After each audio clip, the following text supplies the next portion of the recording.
that's my life. That's what I'm doing now. Yeah. So There's a man that I wish that the store was still there in St. Charles. yeah, There was a store there and I bought a suit from this man. He was telling me this thing that they found. yeah.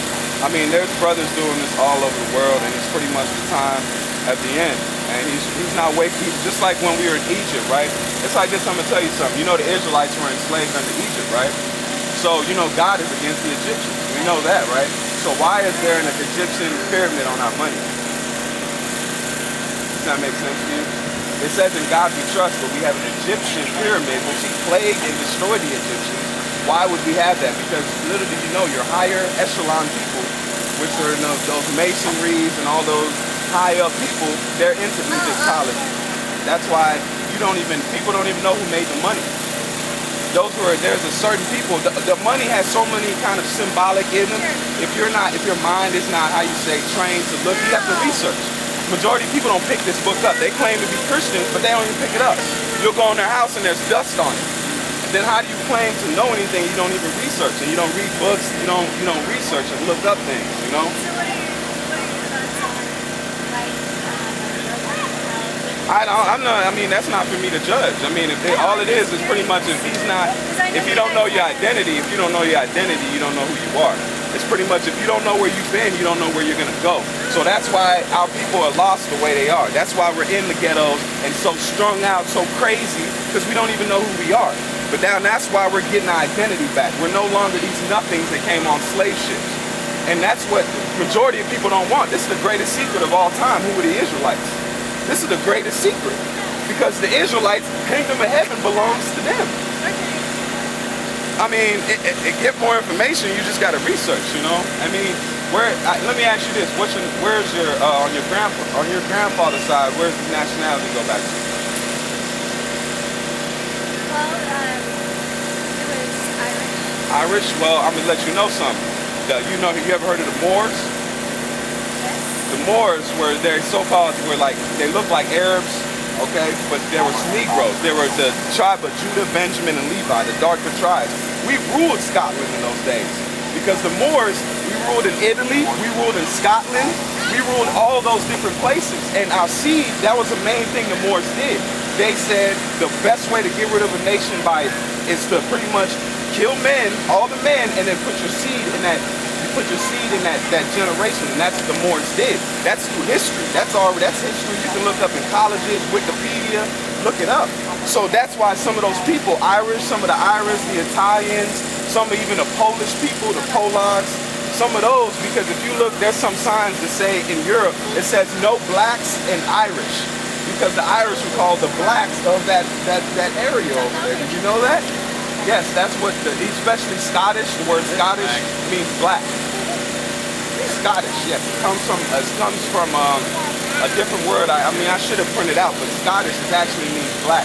So that's why, because you don't look, because that's why you have the bright, dark brown hair and the brown eyes, you know, because that's the seed that's been put in that. So you just got to pretty much look up research. I mean, you can't say it's not like a black and white thing, because we've been spread out and we don't know who we are. These Israelites today. So you don't think it's a black and white? No, it's never been a black and white issue, because even back then when so-called Jesus was, what they called Jesus was walking, they had mixed things between Israelite that was born in Israel and then the Israelite foreigners that were outside of Israel that took on the customs of, like, they call them Hellenists. They were Hellenists, like, you ever seen the movie 300, the Spartans? Those Spartans were, how you say, Israelites in another, they adopted the customs of the land that they were in. Like today, if I was here, you would call me American, right? But I would be what my father is, which is a Hebrew Israelite, because that's where I came from. But I talk American, I wear American clothes, I went to the American school system, so I would be considered American. But when it goes to my lineage and my line, I'm an Israelite. So that's pretty much the whole confusion of it. You can't just go off your face and look, man. So that's pretty much the information. You just got to get into this book and read. You know, if it's for you, it's for you. If it's not, it's not. You know, that's why these pastors can't break this book down. You won't see a pastor out here in the heat. You'll see him in his air conditioning 3-piece suit. You know, because he's preaching for his belly. He wants that tithe. He wants that feel-good doctrine. That's something that you go to church and you feel warm when you leave and you put something in the collection plate. But this book was never about making you feel good. It was telling you the truth of, it's a historical book and how to conduct yourself, how to wear your beard, how to wear your clothes, what to eat. Don't eat pork. It makes yourself, it give you a longer life and it make you a more better human being in God's eyes. Yeah, in this day to day, the more evil you are, the better you are. If you want to rip somebody off and be a high conglomerate banker, you'll make it. If you want to be a shyster in this world, you'll make it. If you want to be a homosexual type, you'll make it. That's what they push here. Because Obama just got done with the whole that 2 men and 2 women. This God says no. Are we to follow God or men? You see what I'm saying? And look what happened to Sodom and Gomorrah. That's why I look at Colorado. I'm gonna hit you with something.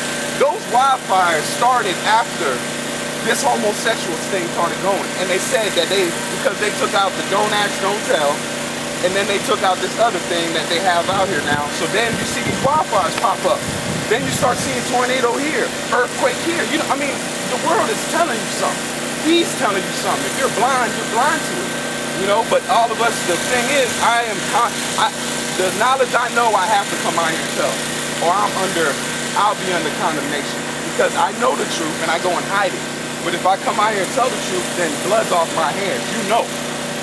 So you can't tell me no. When God comes and judges, you can't say, oh, I didn't know. I didn't know none of this.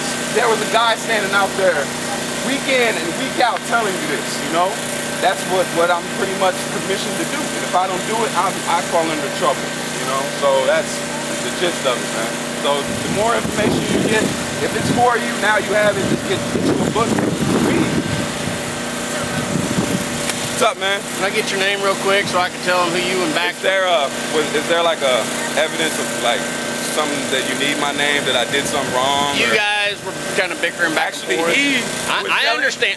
Sir, when he came up, I was gonna tell you he was drunk, and I came up just to do what I needed to do, because I know all the rights and. On 3, go ahead.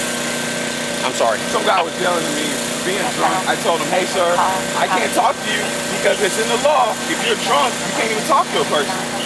That's with anybody. If you've been drinking, I couldn't even talk to you. They can go to Jefferson and so I mean, this whole name, as far as I know, I don't know why they blocked that name, but it's cool. But yeah, this is what he yelled at me, and I was getting yelled at for like 10, 20 minutes. I'm the victim, but I got to get my, it's Chris, man. Chris? Yeah, it's Chris. Well, Chris, here's the deal.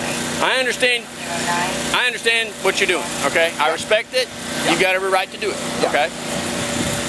I don't know what the deal was with Mr. Bax over here showing up and then you being here, okay? He just wasted your time pretty much. That was the point about it. Hey, I've dealt with him more times than I care to count. Okay, well, so I'm glad you have, I'm very familiar with him. All right. So he's been moved on, okay? For some reason, if it comes to push and shove again, here's your best thing.